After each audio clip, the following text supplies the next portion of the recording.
So, one of, and I am not exaggerating with any form of hyperbole here, the most important horror films of all time has finally become accessible in a high quality to basically everybody. And I am very excited about that, so I wanted to talk about it. The film in question is Sweet Home, a 1989 Japanese haunted house flick that, as far as I can tell, never received an official release outside of its origin country in any capacity, and in fact, never even got so much as a DVD release absolutely anywhere at all. So why then, you might be wondering, is this film that was clearly so destined for obscurity supposedly so important? Well, in case it wasn't obvious from the title of this video, or you aren't so knowledgeable on matters pertaining to the history of the survival horror genre, you should know that this film is directly responsible for a little franchise you might have heard of called Resident Evil.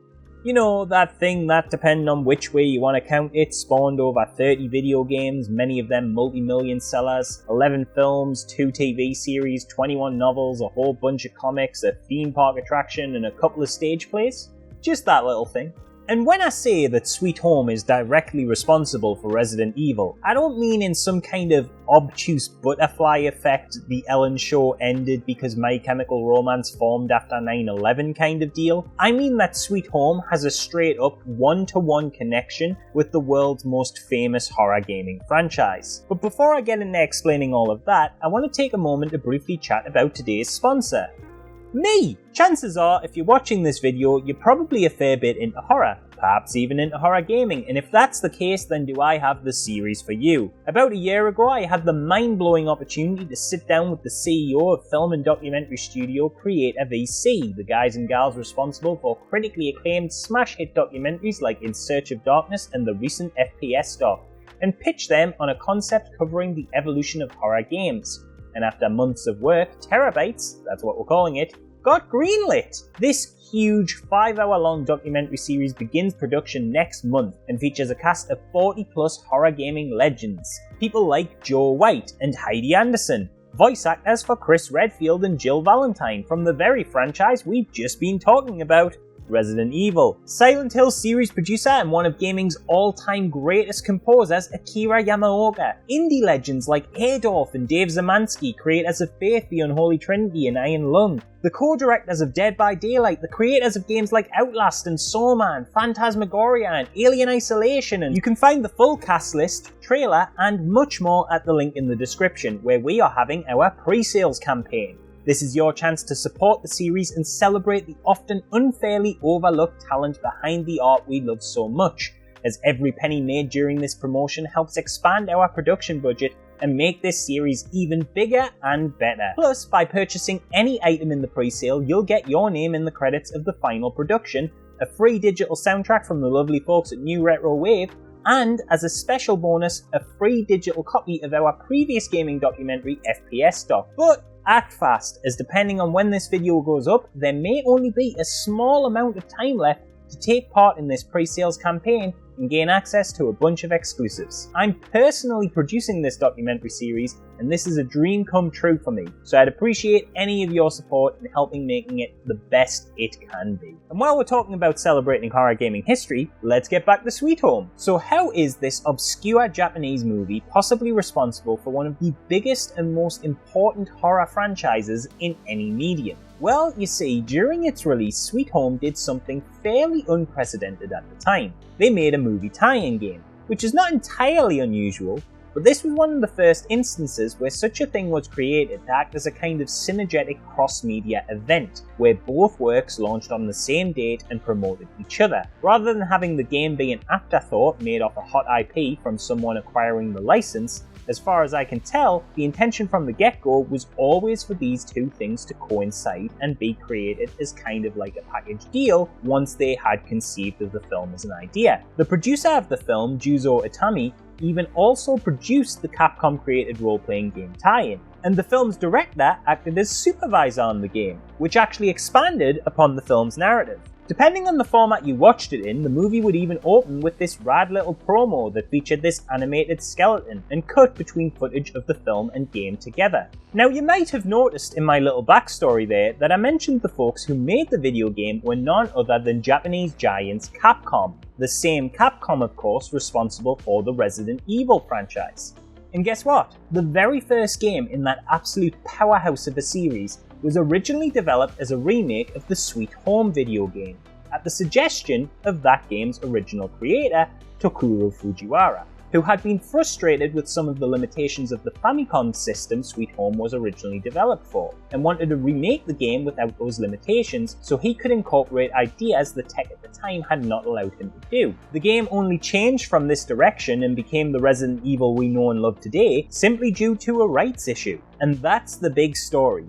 This film's existence gave us a game that got remade into Resident Evil. There is genuinely a high chance that Resident Evil simply does not exist in any form without this movie being that starting domino. No wonder we got so many Resident Evil remakes though. Remakes as an idea were baked into the DNA of that very first title. Now it's always worth celebrating and discussing the rich history this film acted as the foundational pillar for, but the reason I do it now specifically is there has never been a better time to do so. Because, as of just a couple days ago, the incredible folks at Kaneko Video, a YouTube channel of passionate and professional fans specializing in anime film scanning for long-term preservation, recently dropped a newly scanned, assembled and retranslated complete cut of the movie in its entirety for free. Because of the lack of much home media copies of Sweet Home, the only previous way to watch this movie in the West was some unfortunately pretty low quality VHS rips that had some translation problems. But look at the huge improvement in quality provided by Kaneko Video. This is, unless by some sort of miracle the film randomly gets an extremely unlikely re-release, probably going to be the very best way to watch this thing for the rest of time. A better quality version of this movie is likely not even possible. The community at Kaneko assembled this cut from the scans of 3 Laserdisc copies of the movie, with each disc presenting its own problems due to rotting, aging and scratches, leading to the team to have to manually piece together the individual clean portions they could pull off of each disc, and then a new translation was supplied by Lonely Chaser fan subs that fixed mistranslations and dropped lines from previous fan preservation efforts, in a process that took 8 months in total. But my god, well done all of you, because the result is an astounding step up from what we had previously. This is genuinely important work that these people have done in preserving art, culture and history, and it isn't the first time they've done something like this, and they should absolutely be commended for it. And if you take anything from this video, even more so than giving this film its flowers, give these folks their flowers. Links to their Sweet Home video in the description for when you're done here, go give them some love. Now we've obviously established this film is historically significant, the scan is great, but how is the actual movie? Like, just as its own thing? Well, I'm happy to report it's a real fun, campy in all the right places, practical effects laden, groovy good time. The plot, I will say, is absolutely nothing special. I can sum it up in a few sentences. A TV crew are producing a documentary where they aim to restore the paintings of a deceased artist and document their discovery.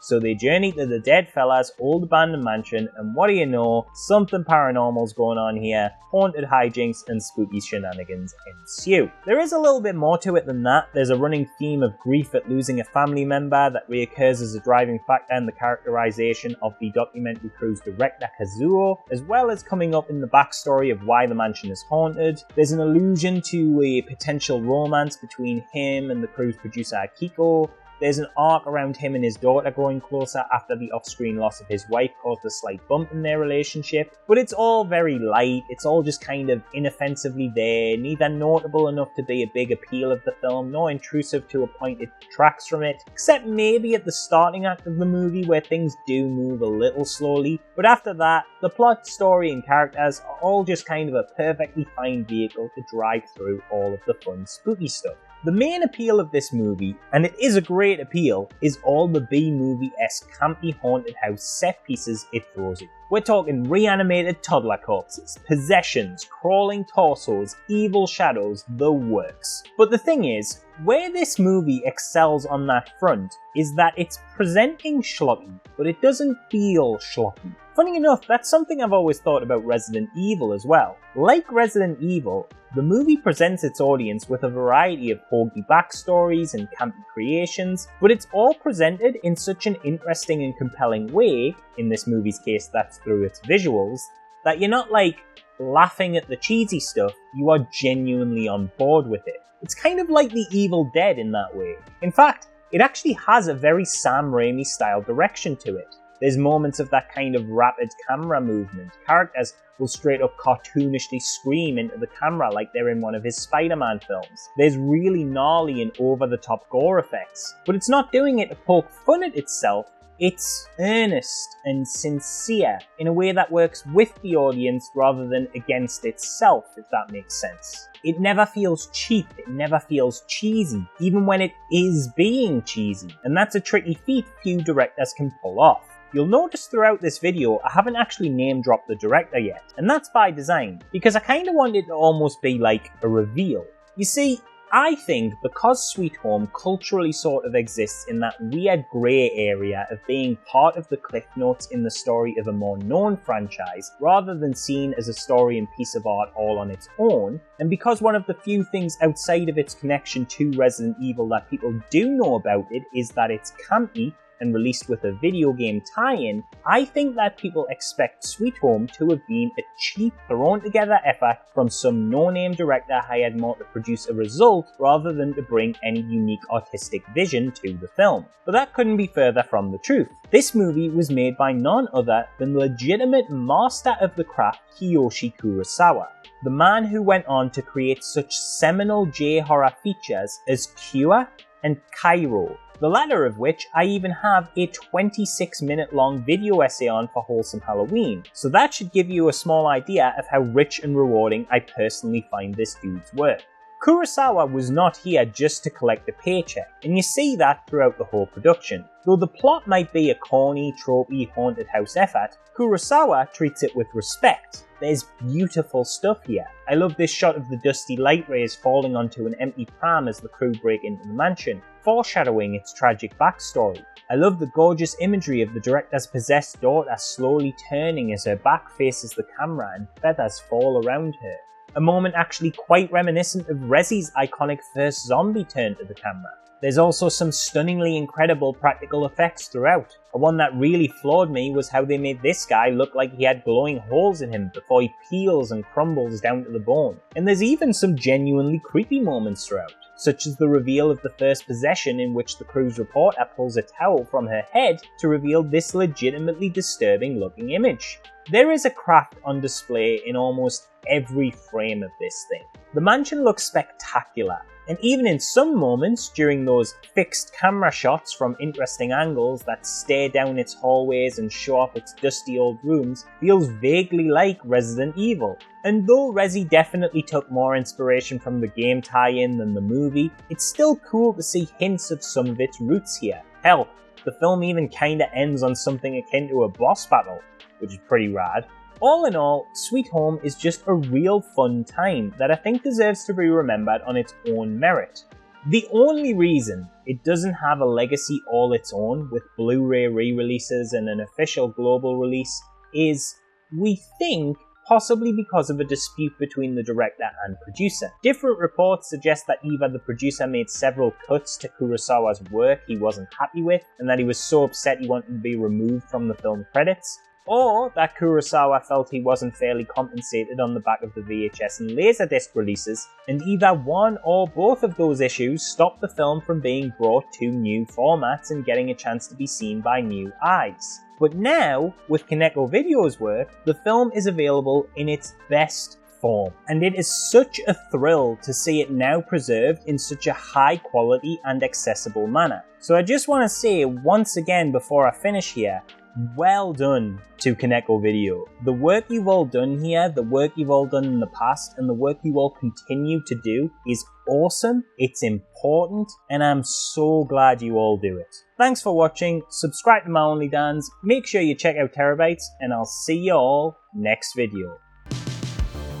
Oh, and by the way, I am sorry if I sound like complete arse this video. I am currently recovering from a horrible bout of COVID and still feel very nasally. Plus, I'm also not able to use my normal microphone because that is in my office and I am stuck in my apartment because I am diseased. Anyway, roll Patreon credits.